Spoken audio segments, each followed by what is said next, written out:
Conquer the Noise is a podcast produced by Unconquered, an independent agency challenging brand perspective through redefined content. This podcast is dedicated to telling stories of outstanding ideas and people who have found their way amongst the chatter. Hi everyone, welcome.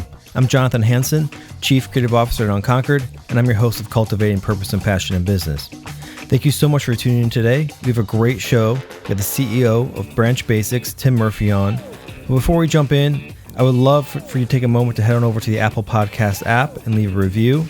Or if you're a little bashful, you can email me, j@weareunconquered.co. It'd mean a lot. It only takes a minute. All right, Tim, thank you so much for joining us today. Thanks for having me. Where are you calling from? Minneapolis. You know, I love Minneapolis, and it's an awesome city. And I don't know what is in your water up there, but there is a lot of amazing businesses and creativity coming out of that city. It's incredible. Yeah, no, it's cool to hear you say that. We love it, and it's usually our experience when people come that they love it too. It's a unique city, and it gets a bad rap for being cold, which it is cold, but it's freezing. It's awesome, and like you said, tons of cool business. Obviously, lots of Fortune 500. I think what's a little newer, but really cool and kind of emerging is a neat startup scene, kind of coming out of those bigger businesses in a way. So, yeah, is it talent that's hung around afterwards and sort of saw that they want to do something on their own and have taken the skills that they learned at those companies and doing their own thing? Totally. And sometimes that's a fit, right? Sometimes that can be a challenge, right? If you're really a big company person and trying to do a startup, that can be a challenge. But then there's the whole like supportive partner community as well. So like ad agencies and different things like that, surrounding the big companies, and then lots of good talent. So yeah. So you're CEO of BranchBasics. What were you doing before jumping on board with this relatively new and up and coming company? Yeah, so I'm similar to what we were just talking about. I actually I grew up in Minneapolis. And I was, prior to BranchBasics, working on a different startup. And before that, it was a frozen food startup. Before that, I was actually at General Mills. So I was kind of one of these people that worked at a bigger company, got that entrepreneurial itch. And I left and was working on a frozen food startup for a few years. And it was working fine, but I was giving great years of my career to it. And so I ended up selling it to our manufacturing partner and started looking for my next opportunity. And that's when I met the founders of BranchBasics. So I think we restarted BranchBasics. I can kind of get into the story of it, but we restarted the company in August of 2017. And my business partner, Greg, and I partnered up with the three founders, and we relaunched in August of 2017. So we've been at it for almost 4 years. And so for listeners at home who aren't quite familiar with the brand, what would you say in a nutshell, what you're specializing in, what you're doing over there? Yeah, at a super high level, we sell non-toxic cleaning supplies and products online. And at a little deeper level, and we can get into this, I'm sure, is the company was really started to help people, to educate people on health and wellness and help them live healthier lives. And so that's really our mission. That's what the founders are passionate about. And the cleaning business and the cleaning products are simply an economic engine to kind of make that all happen. So we spend a lot of time and energy thinking about how can we help people live healthier lives, educate them, spend a ton of time on content and that kind of thing. And the more we do that, the more products we sell. So it seems to be a good kind of virtuous cycle. Well, it's great timing that we're having you on the show. I'm like the sustainability cop in my apartment or my home with my significant other, and I'm also have the second duty is the one who cleans everything. And the other day she was giving me a hard time because she is really sensitive to cleaning products. I had just cleaned and she had a bad headache. She was coughing. And she was like, you're so into like sustainability, making sure we recycle and this and that. why are we using Clorox? And, I stopped and thought for a second. And like, that's actually like a great point. Why am I still using these really harsh chemicals in my home if I care about everything else and the environment that we're living in, and keeping things clean? And when I say clean, I mean in a healthy way, not necessarily like sanitized. So I think there's a distinct difference, and which is something I learned while perusing your site. It seems like you are really focused on education, and I really got that vibe when you were talking about that. So you were brought in 2017. What was the state of the company, and what was happening at the time? Yeah, let me tell a quick story about how BranchBasics was started, and it'll make sense Sure. of kind of how I got involved. So it was founded by the three women on the website, Marilee, Kelly, and Allison. And it really starts with Marilee, who is our oldest founder. She's a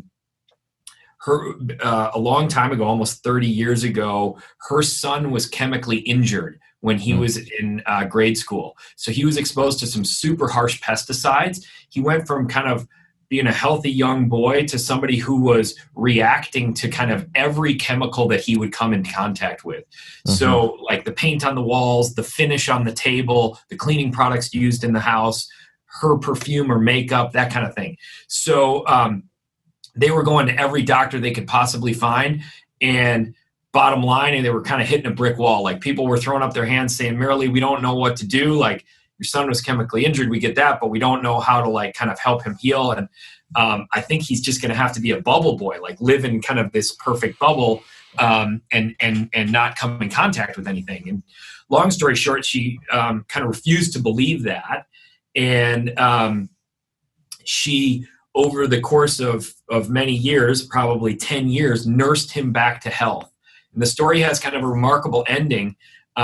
He was the first homeschooled kid to graduate from the Naval Academy.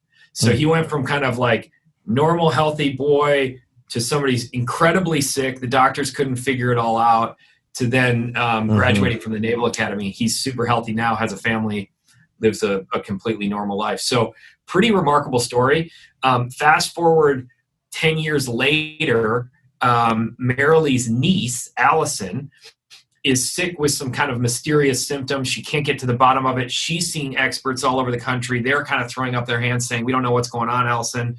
At one point, she was kind of like misdiagnosed with MS. Like somebody was like, it might be MS. So it got pretty serious. And she got to the end of her rope. She kind of threw up her hands and said, I'm moving out to the country with my hippy dippy aunt, Marilee, and going to live this kind of non-toxic lifestyle, both with food and the products that she used and the environment that she had created in her home. And she brought her best friend, Kelly, from college. So they were graduating from college. She was really sick. Kelly was generally healthy. They both go and live in the hill country of Texas with Marilee for a summer. And of course, Allison's symptoms start to subside. Kelly has an improvement in her health. Like she was healthy going in, but stuff like dry, itchy eyes or painful menstrual cramps, like stuff like that just started to subside. And they kind of looked at each other at the end of the summer and they were like, this woman is amazing.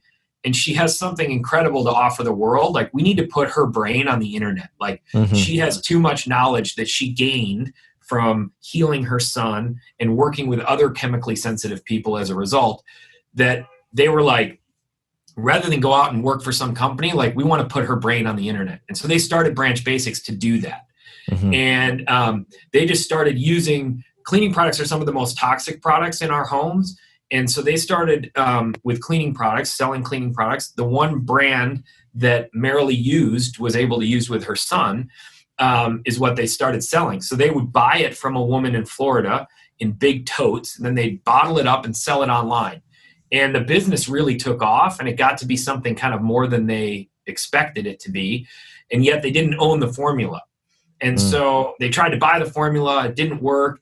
And so they actually shut the business down at the end of 2015 to reformulate with a new manufacturer so that they could own the formula and know exactly what was in it. And so at the end of that time, in 2017, my business partner and I were both looking for our next opportunity at the same time. And we came across the founders of BranchBasics. They were looking for help to get the company relaunched. And we just started helping them out kind of pro bono and fell in love with them and the concept and the brand and the opportunity. And we said, hey, would you guys want to partner? So they said yes. And in August of 17, we relaunched from sales of zero, although we had a head start because we had kind of an email distribution list from the old company. So that's great. So that's the long-winded version. No, that's a great story. How did you meet them? I mean, they're in different states. Were you openly looking for an opportunity like this, or how did that happen? Yeah, so I was openly looking for an opportunity like this, networking, talking to lots of folks. My wife happens to be from Austin, Texas, and so we met through friends, which is kind of the answer no one wants to hear because I feel like it's always how it happens. But I talk to lots of entrepreneurs that are looking to kind of find small companies and business opportunities like this, and it always seems to happen through the network. Like it's always through the network. I think it's one of the best things college students or graduating college students, people getting their masters can do is just build a strong network and relationships, because ultimately if people who like you are going to be the ones who hire you and help you. Yeah, 100%. 100%. Yeah. So it's pretty young, and I mean it's a really interesting time to start a new business and be thrown into it. And I think in many ways, for a company that produces cleaning supplies and speaks on health during COVID, has to be an odd thing to say, but a great timing for you in many ways. Has that really been sort of a thruster for you? Yeah, we are super thankful that during a time that many people are struggling, our business is thriving. And in the very beginning of COVID, to be honest with you, I mean, as you can probably remember, there was a lot of unknowns, right? Like things were moving quickly. There was a lot of misinformation, a lot of unknowns. And we started feeling like a pretty significant increase in sales. And we were growing quickly before that. So we didn't know if it was like our genius marketing that was working or if it was something else. But obviously, we quickly found out that it was COVID and that people were panic buying and that, they were going to Target. They couldn't find the cleaning supplies that they needed. And so we were a good option. The funny thing that we found in the beginning is we got a huge surge in subscriptions, which was really interesting because I think what people were thinking is like, if I'm subscribed, then at least I've got a better chance of getting these products if they go out of stock forever. So yeah, no, in the early days, we didn't know what was going on. And then it quickly became clear.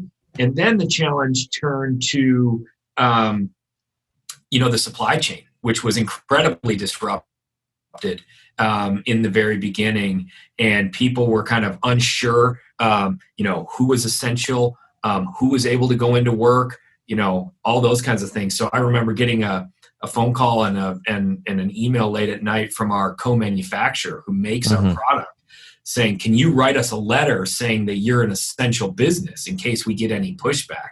And it just kind of, the alarm bells went off for me. And I was like, oh my gosh, like we've got to make sure that this supply chain is stable and working properly. And we were like, guys, like we make cleaning products. Like this is one of the most important products that people can have right now when lots of folks are getting sick, right? And so we really kind of jumped through a lot of hoops to make sure that,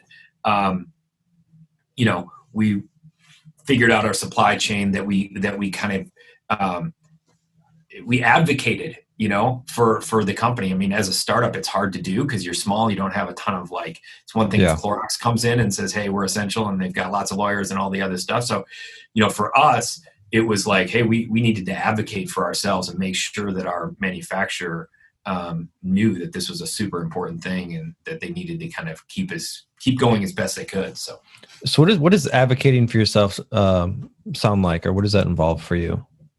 For us, it was jumping on the phone and just making sure that everybody understood, like, hey, I know you guys make a lot of lotions and shampoos and those kind of things, and those are probably going to be deemed essential, but certainly cleaning products are, right? Yeah. And so it was just kind of like saying, hey, like, this is absolutely essential. We'll stand by it and we'll put legal resources behind it if we need to, right? Now, I don't think anybody's going to, at the time, we didn't think anybody was going to kind of question it, but we didn't know for sure.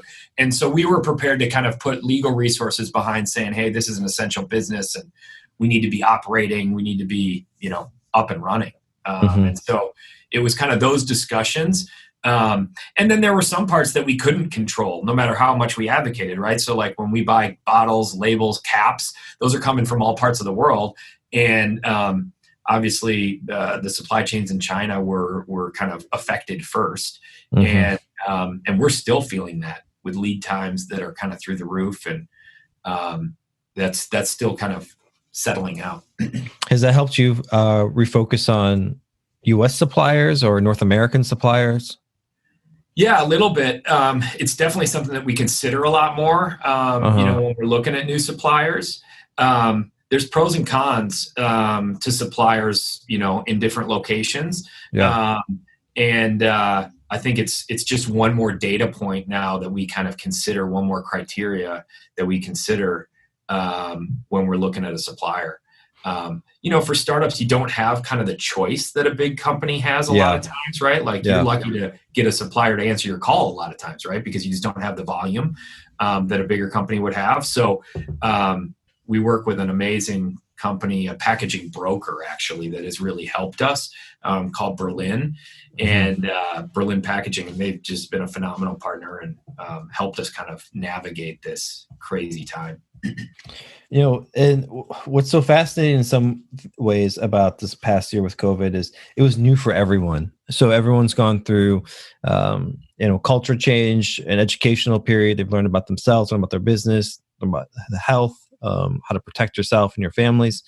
And I'm curious to what you've taken away from it. And I know this is like sort of high level speaking, and it can be, and when I ask that, I think it can be anything from, the business side to humanity to, you've seen people, the way they shop in moments of crisis. I'm sure there's some interesting insights you've pulled from sitting back and watching and analyzing your data points and such. Yeah. Again, I from a business and personal standpoint, I just consider BranchBasics and myself. I mean, I'm just personally, been super thankful that, COVID has been so hard on so many, and for our business in particular, we got lucky. There's nothing else to say. I mean, I didn't pick cleaning products because I knew there was a pandemic coming and that it would be a great business to be in, right? I could have picked T-shirts or shoes or anything, and I was committed to kind of consumer products generally, but I got lucky with cleaning products, and I'm well aware of that. I think one of the things that we'll probably talk about, but that has really hit home over the last year, is just how disproportionately COVID has hit marginalized communities and people with less resources, right? The white collar workers that sit in skyscrapers that can work from home on Zoom haven't really felt this, right? They felt the isolation and the illness and some of that maybe, but they haven't felt the desperation that many, more marginalized or lower income people have felt. And I think that's been something that has struck me just more on a personal level, I think. Before opening the agency, and I was a director and photographer for a long time. And when I first moved to New York City, there's always that like ramp up period where you're trying to just build your clients, those freelance. And I bartended on Friday nights and on the weekends, just to scrape by a little extra cash. And I was thinking back, I was checking in with all my bartender friends who were still, now out of work, slowly getting back to it. But I was just so thankful just to have created this business that has created sort of a cushion for myself.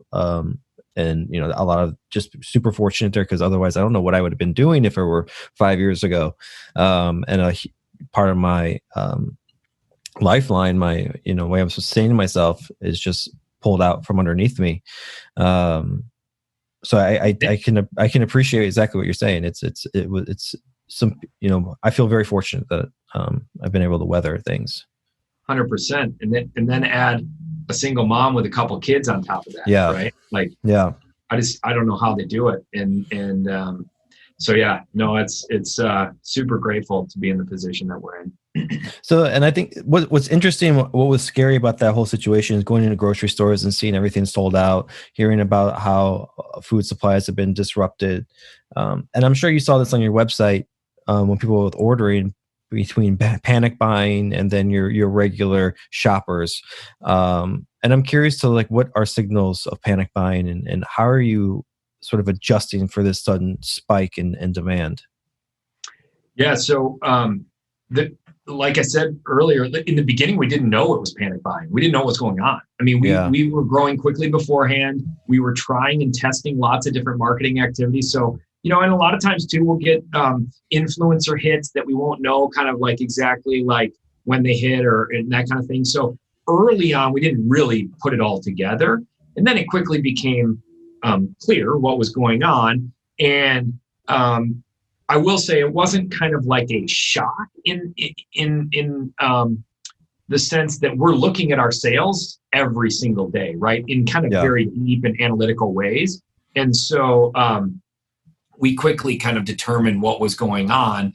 And so it wasn't kind of some big shock to the system. I think the harder thing and the kind of the bigger shock to the system was just like, oh, wow, like these sales are awesome. We'll take them. But now like we're out of stock, right? And so we were dangerously close to going out of stock. And we kind of gathered our team and said, hey, we are going to be out of stock if we don't make a couple moves here. And so we made the hard decision to take down, we have this razor blade model where when you are a new customer, you buy a kit. And then when you need to refill, you just need to buy one of the refills. You don't not need to buy this whole kit again. So it's a similar kind of razor blade. And so our kits are almost always sold to new customers. And we made the hard decision to pull those down so that we would have enough product for our subscribers and our refill customers who had become dependent and in many cases can only use our product to clean, right? They're chemically sensitive. They get, rashes, hives, eczema from conventional cleaning products. And so we made the hard decision as a startup to sacrifice new customers and go after and service the our existing customers. And in hindsight, it was absolutely the right thing to do, but at the time felt a little scary just as a startup, sacrificing new customers. Nobody wants to do that. So. Well, I think anytime a business has to make that decision, it's going to be scary and difficult. I mean, I would be really apprehensive as well. And I'm curious to what, how you made that decision, I guess, because that's a difficult one to make. So I'm curious on those scales as you're putting things on them and seeing which way to go. What were you sort of weighing with that decision? I think we knew for sure, given the trends, that we were going to go out of stock if we didn't do anything. So it was kind of like weighing inaction. Like we knew we had to do something, and we knew that the problem would compound with subscribers, because the way our subscriptions were set up at the time, like we just bill your credit card and assume that a shipment will follow, right? But if a shipment doesn't follow and we're billing people's credit cards, like it would have been a nightmare, right? And it's going to be a customer service issue and bad reviews and so it could make a bad situation a lot worse.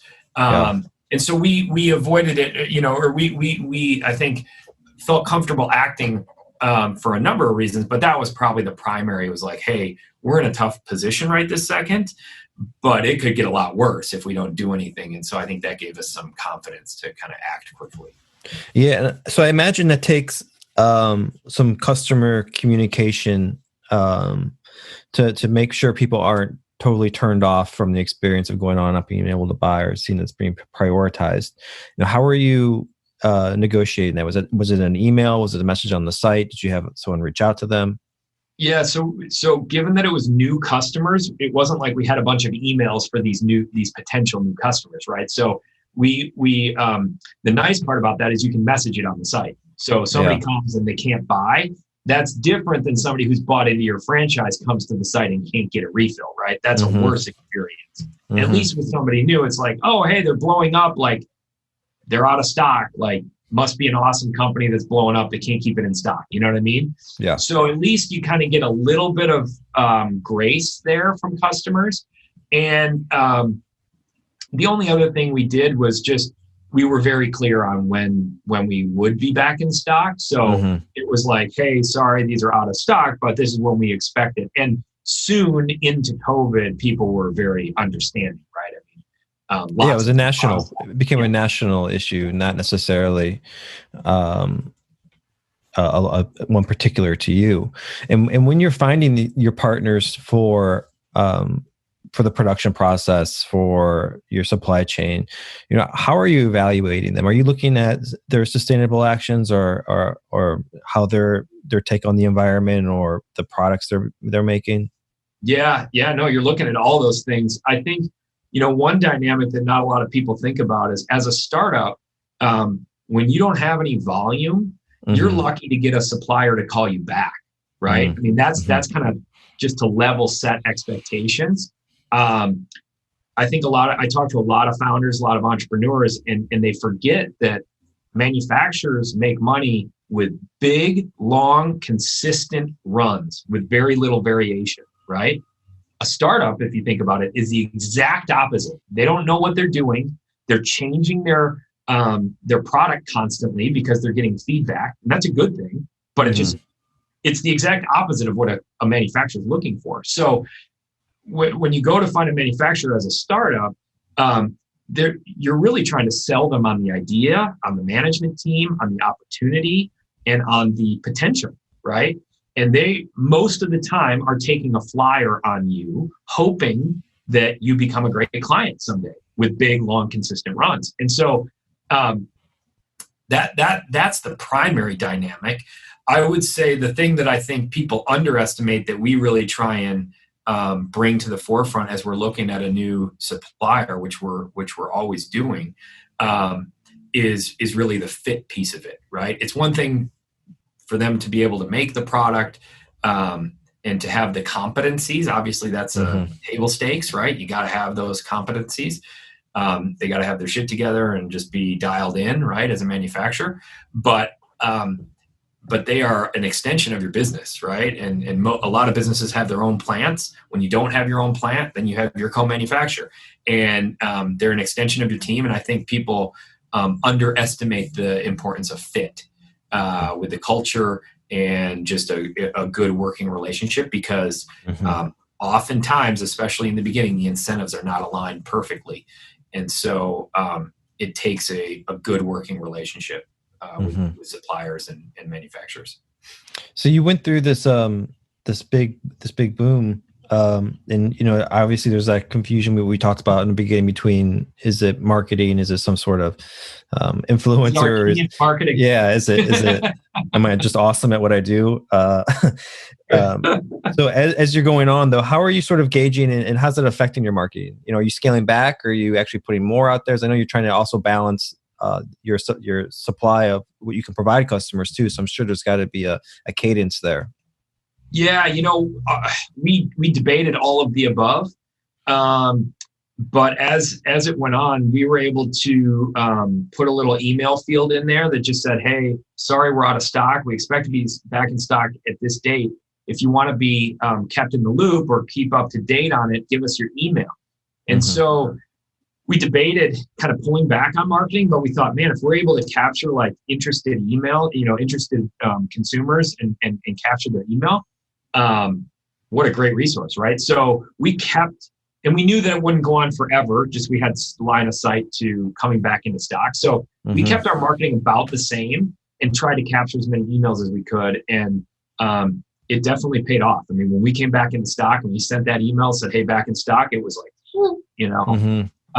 because there was a lot of pent up demand. So that's kind of how we handled it. It seemed to have worked. If we were going to be out of stock for many, many months, probably a different thing.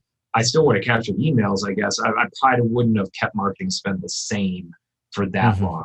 I think it was like 6 weeks-ish, if I remember correctly, of kind of like the total time we were out. So we had more on the way. We were just waiting for it. So yeah, it was not horrible. Well, I definitely think that it was a great move, just because one, it allows you to to build that relationship in the meantime until you have that product. Was that sort of part of the strategy? Were you sending stuff that was educational? I know there's a big educational element to the website and to the brand. 100%. And that's really kind of the mission of the company. As I mentioned earlier, the founders didn't set out to start a cleaning products business, right? Or a soap business. I mean, it's just not what they did. They wanted to put Marilee's brain on the internet, and we spend an inordinate amount of time on content, especially for a cleaning company, but really for any company, developing great health and wellness content, both on social media, on the blog, email, YouTube, you name it. So, yeah, I'm curious to. I think cleaning supplies is an interesting world, in as far as marketing and advertising is concerned, because there is that the early phase, especially one that I think is specialized as yours, where you're doing research and you're going to the internet to try and find an alternative to what you have already. Because I mean, I grew up on Windex, using Windex, and the scrubbing bubbles and everything else. So it's been ingrained in just my psyche. I just go to the store, that's what I get. So it takes a little will, or at least exposure to the brand, or that's this all new alternative to start looking. So has paid search been a part of your strategy? Is that a big part of your business marketing? Yep. I should say. Yep. Paid search has been awesome for us. Social's been awesome for us. I think the biggest marketing lesson that I've learned, and I'm new to e-commerce. I have a fairly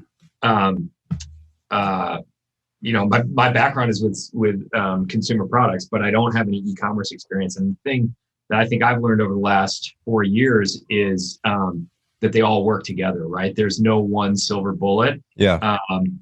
God, it would be awesome if we could just build these businesses on Facebook like they used to do back in the day, but it just doesn't exist anymore, right? So it's Facebook, it's Instagram, it's paid search, it's PR, it's influencers, it's affiliates, it's you name it, all the above, and they all work together. And when you start to try and tease one out and say, okay, we're going to heavy up on this one thing, it just never seems to pan out, So yeah, no, paid search is a great lever for us. And we're riding a wave just like many products, right? You think about food back in the day, right? Like you grew up on Windex and scrubbing bubbles, but you probably also ate food that you don't eat today, right? Exactly. And so, we always talk about the clean living movement starting many years ago in the food that we put in our bodies. We're kind of firmly in the second phase now with all the products we put on our bodies. So think about clean makeup, especially for women. And BranchBasics plays in the third kind of phase of this whole thing, which is all the products around our bodies. So in, on, and around. And, things like clean mattresses, clean paints for your nursery, clean cleaning products, clean furniture, you name it. Like all these businesses and these categories are being transformed by, cleaner, better alternatives. Yeah. So I imagine there's a level of listening to your customers that you're engaged with. It sounds like you're resonating with them and connecting with them. How are you listening to them? Great question. Primarily on social media. So we put out lots of educational content. And as a result, we get incredible engagement on social media. And we've actually had to structure our marketing department and customer service departments in a kind of a unique way. Because we put out stuff that has nothing to do with cleaning, like all the time. So we get questions back all the time about stuff that has nothing to do with cleaning. So like we'll do a post about the importance of sleep, for example, and we'll talk about meditation's impact on sleep. We'll talk about a toxin-free mattress's impact on sleep. We'll talk about all these different things. And then we'll get questions back saying, hey, what non-toxic mattress do you recommend? Or what air purifier do you recommend? Or, hey, I just got this meditation app. Do you think this is a good way to meditate? Like, like all kinds of crazy stuff that has nothing to do with cleaning. And not only do we get this one-on-one dialogue where we get to educate people that we love, but we also get to see pretty clearly what people are interested in, what they're engaging with us on. So that's social media has just been awesome in many ways for the company, but listening and developing a true community has been one of the biggest benefits for us. It's amazing to see all these new products coming out. And like you're saying, everything from mattresses to clothing to you name it, you can find a cleaner alternative now. But I part of me has to step back and think, like, have we gotten this so wrong that now we have to like make everything super clean again? It's because, I mean, if we took out like societal, industrial revolution, growth, expansion, and we went straight back to living in the woods and caves, we wouldn't really be having these conversations. It would, these sort of things that aren't necessarily would be in our natural environment. So I just think it's really fascinating how we have become so far out of our original like nature state, that we're now poisoning ourselves with our own environment and the things we're putting on our bodies and what we're sleeping on. I just think it's kind of a wild concept when you stop and think about it. Go ahead. No, please. I was going to say, I think you're 100% right. We are poisoning ourselves. And I think we got to be clear about that. At the same time, we need to make sure that we're not just using kind of doom and gloom or fear tactics to try and change things, right? Because that's not effective either. So we got to be clear with kind of the reality as it stands today. But we also have to use kind of like encouragement, motivation, positivity in the messaging to kind of get people to move to better products. But I think you're absolutely right. We have to kind of see reality the way that it is, right? To make big changes. And the same is true for environment, climate change, you name some of these big issues that we face, right? Like you have to recognize that it is a big issue and that there are, in many cases, dire consequences.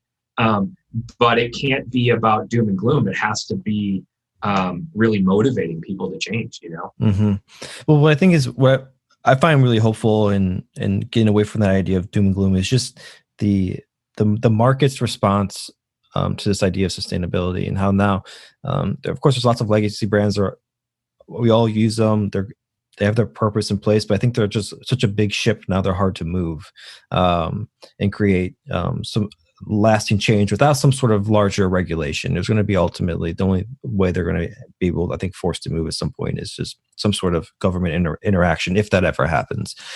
So now we have like this whole new wave of brands, like I think BranchBasics exactly, where they have an opinion, they have a stance, they have a view, and they're creating a business that's true to that. And I wonder, how do we get other people to sort of step back and ask, like, as they create their business, the why, the big why? And I'm curious to, what ultimately led you to the why of what you saw in BranchBasics, why you decided to join them and partner with them, if you thinking through that a little bit. Yeah, no, it's one of the most interesting kind of important things that I think I saw with BranchBasics is that mission that goes beyond just making money, right? And I think when you set out to change the world and make the world a better place, you've got such a better chance of making money than if you just set out to make a bunch of, line your own pockets, right? And so the idea of joining a company that had a mission that was baked in, that's the other thing I think that people are missing, especially with maybe first generation businesses that were trying to kind of do good, do better for the world, make the world a better place. It felt like the doing good part was ancillary to the business, right? But it's so much more powerful if those things are combined and baked in.